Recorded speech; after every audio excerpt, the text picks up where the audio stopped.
Why hello there, welcome. This is part B of my coverage of the first Borderlands game. Part A was looking at newcomers and asking the question, is this game right for you? And that specifically wasn't really a review from my perspective, it was just an overview of some factors that you might need to consider if you want to take up this game. But this is part B. This is my personal review and my score and my reflections upon this experience. Hey, there's going to be lots of spoilers, so I assume this is going to be one that's more for the fans and those who have already played the game. I'm going to give my score, some reflections on my experience with this game, and then just 3 things I liked and 3 things I didn't like, just to avoid being here forever. This isn't supposed to be a retrospective that's there for hours. And stick around to the end of the video, there's something I want to get you involved with. Now this video is not going to have much editing in it, or clips, so feel free to have it on in the background. It's a way of me practicing my unscripted content. So, my score of the first Borderlands game. I'd give this a 7 out of 10. My heart says 9 out of 10 because of my own experience with it. But honestly, looking back, it really deserves more of a 7. This game holds a special place in my heart, as it was the first game I finished on a PlayStation console. I never owned one growing up, but my housemate at the time bought one back, PlayStation 3 once.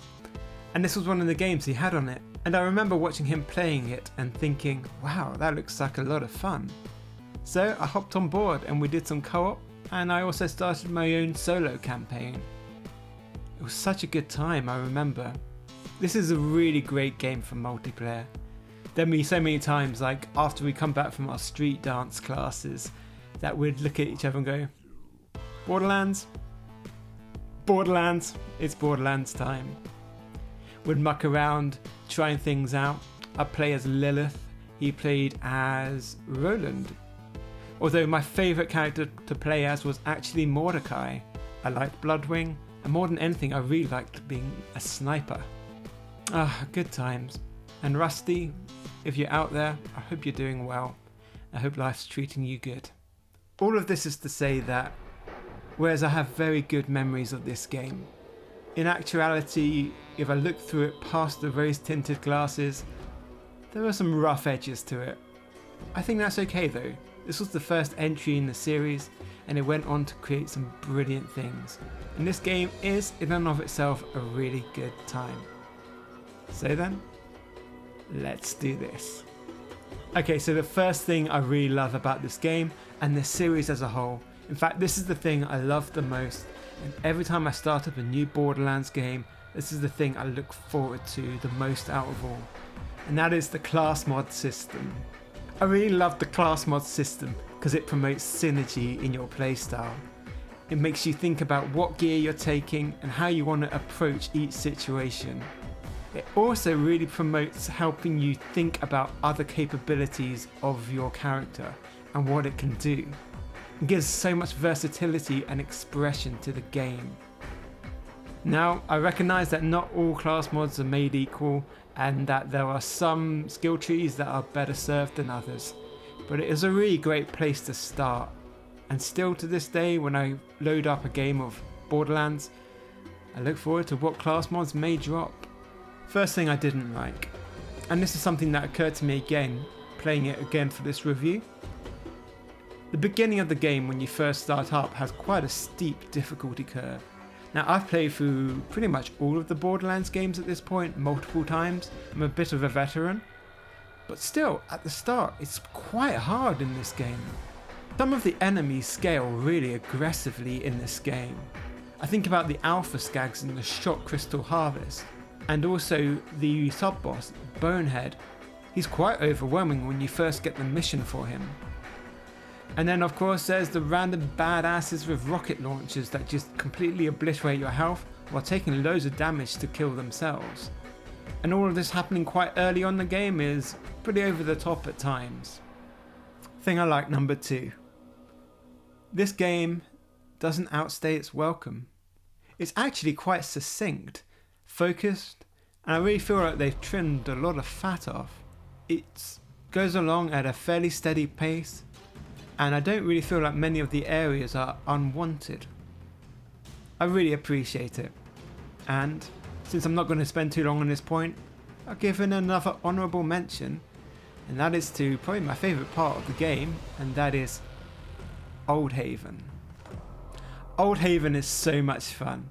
That was when I first realised when I could use corrosive weapons. It's basically paced so that by the time you've gone a full circle around it, all of the enemies have respawned, so you can just keep going. It's a really unique and memorable part of the game. Thing I didn't like number 2, and I think this is probably one of the biggest dislikes in the whole game.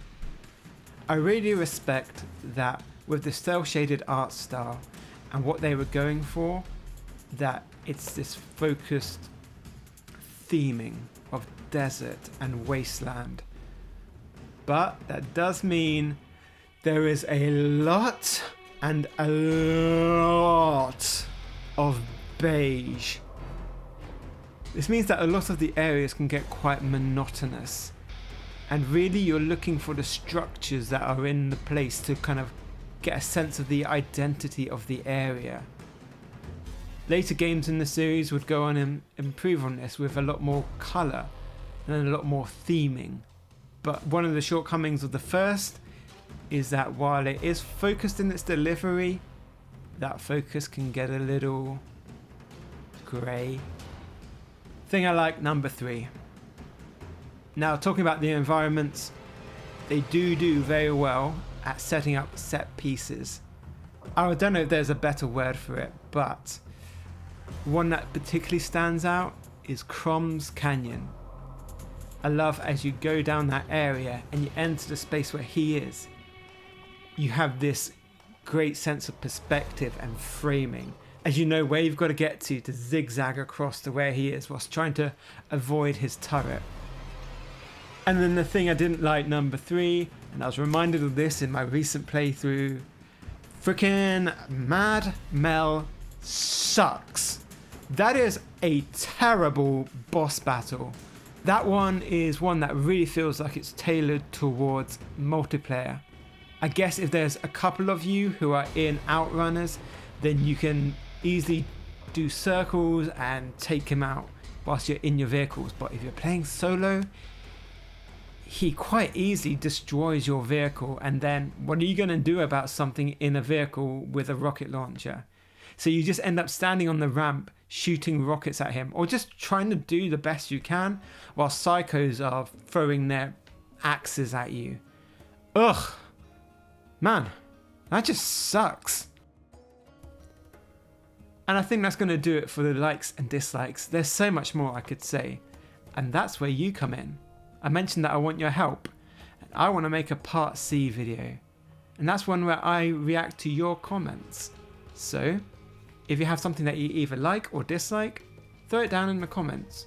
Try and make it succinct if you can, and I'll put you up on screen if I have enough, and we'll have a discussion. I'd really love that. Alright, that's going to do it for me, guys.